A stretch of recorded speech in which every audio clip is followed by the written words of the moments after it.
নাই হঠাতে চাৰি এটা মনত পৰি গ'ল অসমীয়া চাই কলিজাৰ ফুলপাহ শুকাই গ'ল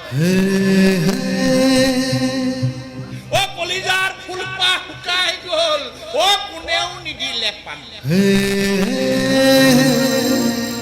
আৰে কাৰোবাৰ লাগিছে পিয়া কেনেকৈ আনি দিওঁ গোলাপ বেপাহী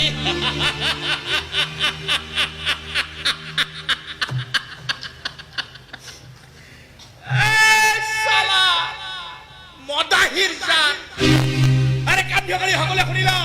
মা কালি ৰণচণ্ডী মূৰ্তি নেৰাখলৈকে হে মহেন্দ্ৰ কলিতাই এচিপি মতো মুখত নিদিয়ে চালা মদৰ বটলত হাত নিদিয়ে মা কালি ৰণচণ্ডী নৃত্যৰ হিত কৰিব হিত কি কৰা উচিত আই ছোৱালী সাজু হ ঘোৰ অমাৱস্যা আহি আছে